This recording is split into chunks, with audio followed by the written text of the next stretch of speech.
एक सिटी में थोड़े लोग बचकर जी रहे होते हैं, पर वहाँ पर भी ऑक्सीजन नहीं होती। वहाँ से वो आर्टिफिशियल ऑक्सीजन के मास्क पहनकर अपना जीवन यापन कर रहे होते हैं। इस आर्टिफिशियल ऑक्सीजन को क्रोनिक्रॉप करके एक कंपनी बना रही है। उसी कंपनी की सुरंग में सिटी की सारी पावर सप्लाई प्रोड्यूस होती है। कंपनी में आर्टिफिशियल ऑक्सीजन बनाने की लैब में इथन के पापा रिचार्ड साइंटिस्ट का काम कर रहे होते हैं। इथन का 8वां जन्मदिन आता है, तो उस दिन इथन के पापा उसको एक गिफ्ट देते हैं और कहते हैं कि बेटा मैं तुम्हारे लिए गिफ्ट लेकर आया हूँ, इस बॉक्स को खोलो। इथन जैसे ही उस बॉक्स को खोलता है और उसके अंदर हाथ डालता है तो उसके हाथ में एक घड़ी जैसा गैजेट आ जाता है और उससे खून आने लगता है। वो उस दर्द को बर्दाश्त नहीं कर पाता और रोने लगता है। इथन की माँ भाग कर आती है और कहती है कि ये आपने क्या कर दिया, लेकिन रिचर्ड कहता है कि बेटा ये अब से तुम्हारे हाथ में ही रहेगा और मरते दम तक तुम इसको निकालना मत, ये तुम्हें इस दुनिया में पहचान दिलाएगा। अब ये इथन और उसकी माँ आर्टिफिशियल ऑक्सीजन का मास्क पहनकर रोड पर चल रहे होते हैं। तभी कुछ लोग इथन की माँ को शूट कर देते हैं और उसको जान से मार देते हैं। उसका मास्क और इथन का मास्क निकाल कर वहाँ से चले जाते हैं। अब इथन पापा पापा करके पुकार रहा होता है कि पापा बचाने के लिए आएंगे, लेकिन वो आता ही नहीं। तभी जूडो करके एक आदमी आता है जो कि आर्टिफिशियल ऑक्सीजन का मास्क देकर उसको वहाँ से बचाकर ले जाता है और उसको अपने साथ पालने लगता है। इथन के पापा रिचर्ड के काम करने वाली क्रोनिकॉप कंपनी में वो एक इलेक्ट्रिसिटी डिपार्टमेंट में काम कर रहा होता है। अचानक एक दिन वहाँ पर पावर प्रॉब्लम आती है और उसको रिलोड करने के लिए इथन बहुत ट्राई करता है। तभी अलर्ट आता है कि अगर 30 सेकंड में उसको ठीक नहीं किया गया तो एक बहुत बड़ा बॉम्ब ब्लास्ट होगा। इथन कैसे भी करके उसको ठीक कर देता है। ऐसी पावर प्रॉब्लम ठीक करने में इथन बहुत ही माहिर हो जाता है। उसके बाद ड्यूटी खत्म करके सारे वर्कर्स लाइन में खड़े हो जाते हैं। फिर उनकी आंखों को स्कैन कर रहे होते हैं। उसके लिए वो मास्क निकालते हैं और मास्क निकालते वक्त उस वर्कर्स में से एक खून की उल्टी कर रहा होता है। ये आर्टिफिशियल ऑक्सीजन सबको सूट नहीं करता और इसी की वजह से बहुत लोगों को ऑक्सीजन सिकनेस हो जाता है, जिसके शिकार होकर वो थोड़े दिनों में ही मर जाते हैं। तभी दिखाते हैं कि एक सिख आदमी अपने आप को आग लगाकर जला रहा होता है और ये सब इथन की आंखों के सामने हो रहा होता है। वहाँ से कट करके मूवी का टाइटल 2067 डाल के मूवी शुरू होती है। हमारा हीरो इथन शिफ्ट खत्म करके अपने घर जाता है। टीवी में उसके सामने न्यूज चल रही होती है। उसमें ऑक्सीजन सिकनेस की वजह से सिटी में बहुत से लोग थोड़े थोड़े करके मर रहे होते हैं। यहाँ कॉर्निकॉर्प कंपनी ऑक्सीजन सिकनेस के लिए सोल्यूशन की खोज करने की ट्राई कर रही होती है और जैसे इथन के पापा का नाम टीवी पर आता है वो गुस्सा होकर टीवी बंद कर देता है। तभी उसकी वाइफ वर्क खत्म करके घर आ जाती है और दोनों जॉली से बात कर रहे होते हैं। तभी दिखाते हैं कि अचानक उसकी वाइफ भी खून की उल्टी करती है। उसको भी ऑक्सीजन वाली बीमारी हो जाती है। काम करते करते वो भी टेंशन में आ जाता है और सोचता है कि मेरी वाइफ भी कुछ दिनों में मर जाएगी। उसी वक्त थोड़े ऑफिसर्स इथन को ग्राउंड फ्लोर पे बुलाने के लिए आते हैं और उसको जबरदस्ती बुलाते हैं। ये देखकर इथन डर जाता है। तभी वहाँ पर जूड आता है। जूड कहता है कि चलो चलते हैं, देखते हैं कि क्या करते हैं। वहाँ कॉर्निक्रॉप कंपनी की सीईओ रिजिना को मीट करते हैं। रिजिना कहती है कि हमारी सिटी की हालत दिन ब दिन खराब होती जा रही है, लोग धीरे धीरे करके खत्म हो रहे हैं। वो कहता है कि वो सब तो ठीक है, पर मुझे यहाँ पर क्यों बुलाया है और मैं कर भी क्या सकता हूँ। तब रेजिना कहती है कि तुम ही हम सबको बचा सकते हो। इथन को कुछ भी समझ नहीं आता कि ये ऐसा क्यों बोल रही है। रेजिना इथन को और उसके दोस्त जूड को लैब में लेके जाती है। वहाँ पर साइंटिस्ट बिली इथन को वेलकम करता है। उस लैब में एक टाइम मशीन होती है। वो इथन को दिखाकर कहता है कि इसको तुम्हारे पापा रिचर्ड ने खोज निकाला था। इसमें से एक मैसेज हमने फ्यूचर को यानी कि 2467 में भेजकर चेक करके देखा और वहाँ से भी एक मैसेज वापस आया और वो क्या मैसेज है तुम खुद ही देख लो। रेजिना इथन को वो मैसेज दिखाती है। इथन वो देखकर बहुत ही शॉक हो जाता है क्योंकि उसमें कहा हुआ होता है कि इथन को भेजो। वो भी वो मैसेज इस प्रेजेंट टाइम से 400 साल बाद से आया था और उसमें 400 साल आगे भेजने की यानी कि फ्यूचर में भेजने की बात कही गई होती है। वो देखता है कि फ्यूचर में 400 साल बाद लोग जिंदा हैं। उसे बहुत ताज्जुब होता है क्योंकि ऐसे आर्टिफिशियल ऑक्सीजन यूज करेंगे तो थोड़े दिन में ही सब मर जाएंगे। फिर कैसे 400 साल बाद भी ये मशीन और लोग जिंदा हो सकते हैं और उनको हमारा नाम कैसे पता है, मुझे कुछ भी समझ नहीं आ रहा और वो लोग हमको क्यों बुला रहे हैं, उसको कुछ भी समझ नहीं आता। रेजिना कहती है तुम इस मशीन के जरिए 400 साल के एक दिन पहले फ्यूचर में जाओगे और इस मैसेज को किसने टाइप करके भेजा है उनसे मिलना होगा और उनके पास बात करके इस डिजीज की दवाई पूछकर मांग कर लानी होगी और उन लोगों ने तुम्हें ही बुलाया है इसलिए तुम्हें ही जाना होगा, तुम्हें ही दवाई को ढूंढ कर लाना ही है। यहाँ पर मौजूद हजारों लोग अपनी मौत और जिंदगी के बीच लड़ रहे हैं। फिर बिली बोलता है कि इसमें एक प्रॉब्लम भी है, हम सिर्फ तुमको यहाँ से भेज सकते हैं पर वापस आने का रास्ता तुमको ही ढूंढना पड़ेगा। रेजिना कहती है कि फ्यूचर में भी ऐसे ही कुछ जरूर होगा जिससे तुम वापस आ सकोगे और ये सुनकर इथन कहता है कि ये सब मुझे नहीं करना, मेरी वाइफ को ऑक्सीजन प्रॉब्लम है, मैं उसके साथ रहना चाहता हूँ क्योंकि उसके आखिरी के दिन बचे हैं, उसको छोड़कर मैं बिल्कुल भी नहीं जाऊंगा। और ये बोलकर इथन वहाँ से निकल जाता है। उसके बाद इथन और उसका दोस्त एक जगह बैठकर बात करते हैं। तब इथन अपने दोस्त के पास कहता है कि मेरे पापा रिचर्ड की तरह मैं अपनी वाइफ को कभी भी अकेले नहीं छोड़ने वाला हूँ, इस वक्त मैं उसको अकेला छोड़कर तो कतई नहीं जाऊंगा। तभी जूड कहता है तुम दूसरों के लिए दवाई लेने नहीं जा रहे हो, तुम अपनी वाइफ के लिए भी दवाई लेने जाओगे वहाँ। और फिर उसका मन बदल जाता है। इथन घर जाकर जो कुछ हुआ वो सब बातें अपनी वाइफ को बता रहा होता है। वो सुनकर उसकी वाइफ कहती है कि तुम कैसे इतने सेल्फिश हो सकते हो, तुमने देखा था पिछले साल मेरी क्लास में 20 बच्चे पढ़ रहे थे पर अब सिर्फ क्लास में 12 ही बचे हैं, ऐसे ऑक्सीजन की कमी से मरने से बेहतर है तुम वहाँ जाकर दवाई लेकर आ जाओ, तभी सब खुश रह पाएंगे। ये सब तुम करोगे तो तो मुझे बहुत गर्व होगा, तुम जरूर मेरे लिए दवाई लेकर वापस आओगे, मुझे तुम पर बहुत भरोसा है और तुमको जाना ही होगा। उसके बाद इथन रात को जब उसकी वाइफ सो रही होती है तो वहाँ पर एक फूल रख देता है, बट वो फूल असली का नहीं होता, वो कुछ लोहे की पंखुड़ियों से बना हुआ होता है। उसमें उसने लिखा हुआ होता है आई विल बी बैक, और ये लिखकर वहाँ से निकल जाता है। अब आपको तो पता ही होगा कि ये लोहे का फूल क्यों है, क्योंकि वहाँ पर पेड़ पौधे तो है नहीं, तो असली का फूल कहाँ से आएगा। लेकिन जब वो जा रहा होता है तो उसकी वाइफ सोई नहीं होती, वो सिर्फ सोने की एक्टिंग कर रही होती है और वो इथन को पता नहीं चलने देती कि वो उसको देख रही है। अब इथन कॉर्निक्रॉप कंपनी के लैब में पहुंच जाता है, वहाँ रेजिना उसका वेट कर रही होती है। इथन उसके पास कहता है कि उस दवाई का एक ड्रॉप भी मिलेगा तो मैं उसको पहले अपनी वाइफ को ही दूंगा,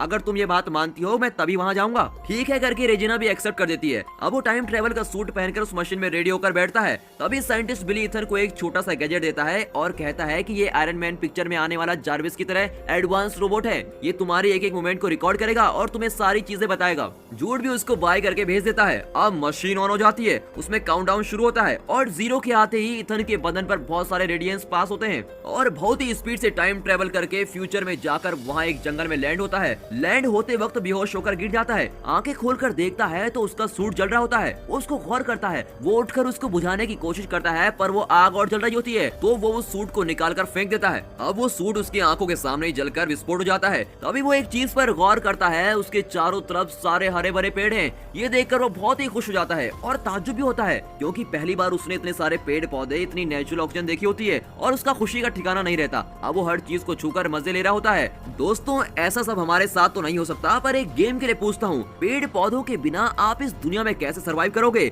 और क्या आपने कभी कोई पौधा लगाया है? अगर लगाया है तो कमेंट में जरूर बताना, और नहीं लगाया है तो प्लीज अब से लगाना शुरू कर दीजिए, क्योंकि आप जानते हैं ना, पेड़ हैं तो हम हैं। खैर चलिए वापस मूवी में आते हैं। अब वो उस गैजेट की मदद से रूट को फॉलो कर रहा होता है। वो जा रहा होता है, तभी वहाँ पर एक आदमी का कंकाल पड़ा हुआ है और उसको देखकर वो डर जाता है। उसके कॉलर पर देखता है तो इथन वाइट करके लिखा हुआ है। ये देखकर तो वो बिल्कुल ही शॉक हो जाता है, क्योंकि ये उसी का कंकाल होता है। अब वो उसकी खोपड़ी पर देखता है तो ये गोली का निशान होता है। तभी उस कंकाल के पास में देखता है तो वहाँ पर वैसा ही गैजेट होता है जैसा उसको बिली ने दिया होता है। वो उस पुराने गैजेट से अपने नए गैजेट के बारे में पूछता है, पर वो बोलता है कि मुझे टाइम ट्रेवल के बारे में कुछ भी नहीं पता। फिर वो कंकाल के हाथ में देखता है तो वैसे ही घड़ी होती है जैसे उसके पापा ने उसको दी थी। अब उसको अपनी प्रेजेंट घड़ी के बाजू में रखकर देखता है। देखने में दोनों एक ही तरह दिखती हैं, लेकिन गौर करने वाली बात यह है कि जो उसकी प्रेजेंट घड़ी है उसमें रेड लाइट होती है और उस कंकाल की घड़ी में ग्रीन लाइट जल रही होती है। अब वो उस पुराने गैजेट को ऑन करके चेक करता है और उसमें बात करने की कोशिश करता है, पर उसमें तो 2% ही चार्ज बचा होता है और वीडियो डिस्प्ले नहीं हो पाती, इसलिए सिर्फ ऑडियो चलती है। फिर वो ये कहता है कि आखिरी में जो इंसिडेंट हुआ था उसके बारे में ऑडियो प्ले करो। उस ऑडियो में थोड़े डायलॉग्स के बाद कोई इसको गन से शूट करने की आवाज सुनकर बहुत डर जाता है। ऑडियो के प्ले होने के दूसरे सेकंड में उस गैजेट में चार्ज खत्म हो जाता है। फिर वो सोचता है कि जैसी आवाज इसमें सुनाई दे रही है वैसी मैंने कहीं तो सुनी है, कहीं तो जरूर सुनी है। अब उसे ऐसा एहसास होता है जैसे इस दुनिया में अभी कोई जिंदा ही नहीं है।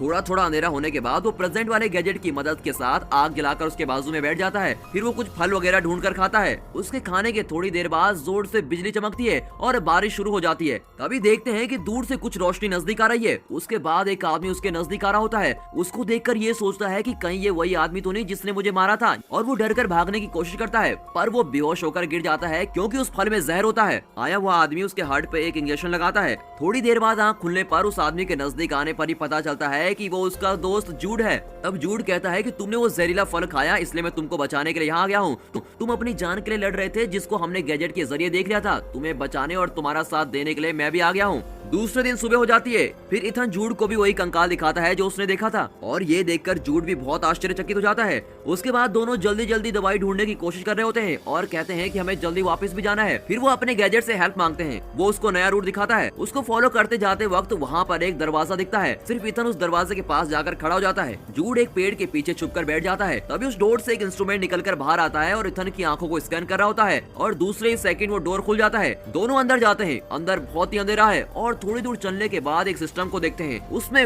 वेलकम इथन करके एक मैसेज डिस्प्ले होता है। तभी मशीन में आता है कि डीएनए को एनालाइज करना होगा। वो जैसे ही सिस्टम के आगे हाथ दिखाता है, उसके हाथ में जो घड़ी होती है वो अपने आप उसका खून निकालती है। वो दर्द के कारण तड़प रहा होता है। कुछ ही सेकंड में इसकी घड़ी की लाइट रेड से ग्रीन हो जाती है। फिर ये लोग समझ जाते हैं कि हम कॉर्निक्रॉप कंपनी में ही हैं। उस सिस्टम में इथन आखिर में जो इंसिडेंट हुआ था उसको डिस्प्ले करने के लिए कहता है। उस डिस्प्ले में इथन के 8वें जन्मदिन के समय रिचर्ड उसको वो घड़ी जब पहनाता है, उससे पहले के लैब में होने वाले इंसिडेंट को वो दिखा रहा होता है। रिचर्ड टाइम मशीन के जरिए एक मैसेज फ्यूचर को सेंड करता है। तभी रिप्लाई आता है कि सेंड इथन व्हाइट। ये देखकर रिचर्ड बहुत ही शॉक हो जाता है। सिर्फ वही नहीं, रेजिना और बिली दोनों भी शॉक हो जाते हैं। रेजिना पूछती है कि उन लोगों को तुम्हारे बेटे का नाम कैसे पता। रिचर्ड कहता है कि वही तो मुझे समझ नहीं आ रहा। रेजिना पूछती है कि वो लोग हमें सिर्फ मैसेज क्यों भेज रहे हैं, वो लोग यहाँ आकर हमसे बात भी तो कर सकते हैं। तभी उसके जवाब में बिली कहता है कि पावर फेलियर हो रहा है और अगर पावर प्रॉब्लम ना हो तो उस तरफ से इस तरफ कोई भी आ सकता है। वीडियो प्ले होने के बाद ही वहाँ पर भी पावर प्रॉब्लम आ जाती है। तभी इथन को जूड पर कुछ शक हो रहा होता है और पूछता है कि जहरीला फल खाते ही एक डॉक्टर या साइंटिस्ट आ सकता था, पर तुम ही क्यों आए। उसके लिए जूड कहता है कि अभी बात करने का टाइम नहीं है, आओ हम यहाँ से निकलकर पावर प्रॉब्लम को सॉल्व करते हैं, तभी हम तुम्हारी वाइफ को बचा सकते हैं। इसको सुनते ही इथन कहता है कि जब देखो तुम मेरी वाइफ के बारे में बोलकर मुझे यूज कर रहे हो, और जूड से लड़ता है।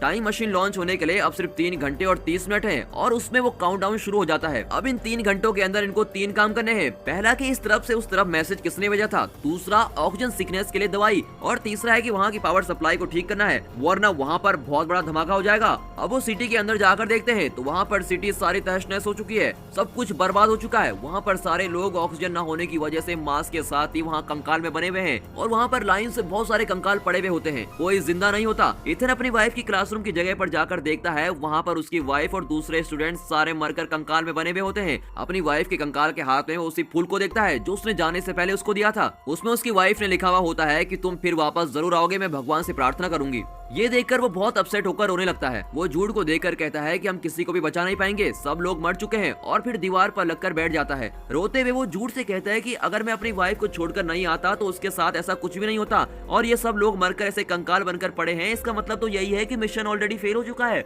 लेकिन जूड कहता है कि चिंता मत करो। ये सुनते ही इथन उस पुराने गैजेट की आखिरी ऑडियो को फिर से प्ले करता है और उसको सुनता है। उसमें वो वैसी आवाज को सुनता है जैसे जूड निकाल रहा होता है, और वो सोचता है कि कहीं वो जूड ही तो नहीं जो मुझे मारने के लिए आया है। उस ऑडियो को सुनकर जूड भी बहुत डर जाता है। फौरन जूड अपने आसपास रखी हुई पिस्टल को निकालकर ऑडियो में आई हुई आवाज जैसे हीरो को धमकाता है। आखिरी में जूड कहता है, मैंने तुमको शूट नहीं किया और तुम भी मरे नहीं हो, इस इंसिडेंट को बदल दिया गया है। तभी उनको एक वार्निंग मैसेज सुनाई देता है कि 2 घंटों में पावर प्रॉब्लम सॉल्व नहीं हुई तो यहाँ पर बहुत बड़ा धमाका होगा। उसको सुनते ही वो सोचते हैं कि पहली 2 प्रॉब्लम तो हम सॉल्व नहीं कर पाए, पर एटलीस्ट इसको तो सॉल्व करना ही होगा। फिर वो दोनों उठकर सुरंग के अंदर जाते हैं। स्टार्टिंग में वो जिस जगह पर काम कर रहे होते हैं वो वही जगह होती है। इथन उस जगह की प्रॉब्लम को सॉल्व करके देखता है, पर वो सॉल्व नहीं होती। उसी वक्त उस रूम का दरवाजा बंद होने लगता है। रूम के बाहर खड़ा हुआ जूड भागकर उसको रोकते हुए इथन को बाहर आने के लिए कहता है। इसके लिए इथन कहता है कि अगर मैं भी बाहर आ गया तो यहाँ इस प्रॉब्लम को सॉल्व कौन करेगा, और मैं बाहर आ गया तो धमाका होकर सब कुछ बर्बाद हो जाएगा, उसके बाद कुछ भी ठीक नहीं हो सकता।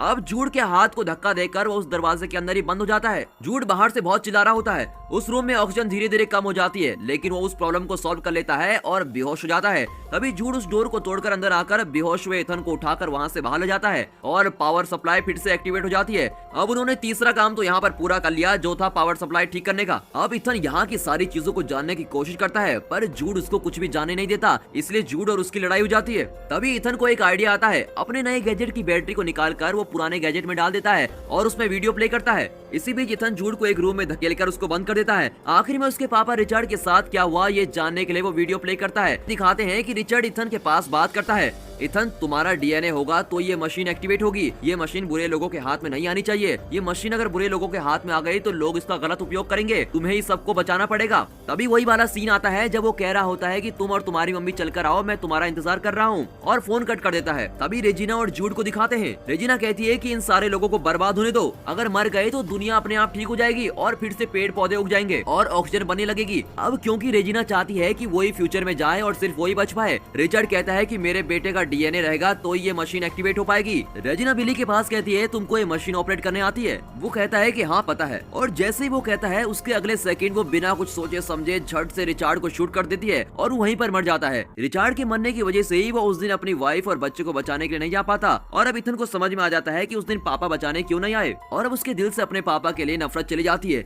ये सब देखकर वो रो रहा होता है। तभी जूड उस रूम के अंदर का दरवाजा तोड़कर बाहर आ जाता है। वो वीडियो कंटिन्यूसली चलाता रहता है। उसमें रेजिना रिचार्ड को शूट करने के बाद जूड से कहती है कि इथन की माँ को मार कर लाओ और इथन को हमारे पास लेकर आओ, वो इस मिशन का की है और उसी के जरिए हम फ्यूचर तक पहुंच सकते हैं। ये सब देखने के बाद इथन गुस्सा होकर कहता है कि तुमने भी मुझे यूज किया है, और जूड को देखकर चिल्लाता है, पर वो जूड कहता है कि इसमें मेरी कोई गलती नहीं है, मुझे भी तुम्हारे जैसे यूज किया गया है। अब वो जूड अपने आप को सच साबित करने के लिए खुद पर गोली चला देता है और वहीं पर इथन के सामने मर जाता है। अब रेजिना ने इथन को फ्यूचर में इसलिए भेजा ताकि उसके डीएनए से वो मशीन एक्टिवेट हो पाए, और वही उसका मेन मोटिव था उसको वहाँ भेजने का। अब इथन ये सोच रहा होता है कि उन्हें यहाँ आने से कैसा रोका जाए। तभी अचानक उसके पापा रिचर्ड का भेजा हुआ फर्स्ट मैसेज आता है, जिसमें लिखा हुआ होता है कि ये मशीन बुरे लोगों के हाथ में नहीं आनी चाहिए। कट करके पास्ट में रेजिना उसके जाने वाले थोड़े लोगों के साथ टाइम ट्रेवल करने के लिए बिल्कुल तैयार है और इसका इंतजार कर रही होती है और सोच रही होती है कि थोड़े ही सेकंड में इथन को मारकर जूड यहाँ पर आ जाएगा और जैसे ही वो आएगा हम उसको भी मार देंगे और यहाँ से फिर हम फ्यूचर में चले जाएंगे। थोड़ी देर में मशीन में काउंटडाउन शुरू होता है और जैसे ही 0 आता है वो सब खुश हो जाते हैं और सोचते हैं कि जैसे ही वो आएगा खट से शूट कर देंगे। लेकिन वो सब ये देखकर शॉक हो जाते हैं क्योंकि उस मशीन में बहुत सारे पेड़ पौधे आ रहे होते हैं और उसी के साथ वो मशीन शट डाउन हो जाती है। कट करके दिखाते हैं कि इथन ने मशीन को बंद कर दिया है और उसको देखकर रेजिना चीखकर बहुत जोर से चिल्लाती है। उन पेड़ पौधों के साथ रेजिना के रिचार्ड को भी शूट करने वाली वीडियो भी है और उसी के साथ उसने अपनी वाइफ के लिए एक गिफ्ट भी भेजा है। तभी एक एनोनिमस रेडिएशन के जरिए इन्फॉर्मेशन मिलने की वजह से पुलिस कॉर्निक्रॉप में छाप मारती है। सारे पेड़ पौधों को लेकर रेजिना को भी गिरफ्तार कर लिया जाता है। इन पेड़ पौधों के साथ वो लोग नए पेड़ पौधे उगा रहे होते हैं और यहाँ पर दूसरा काम खत्म होता है और सभी लोग सोच रहे होते हैं कि भगवान ने उनके लिए पेड़ पौधे भेज दिए हैं। ये सब कुछ न्यूज में चल रहा होता है। उसकी वाइफ ये देखकर बहुत खुश हो जाती है और सोचती है कि ये इथन का काम ही है और वो समझ जाती है कि ये मेरे पति इथन ने किया है।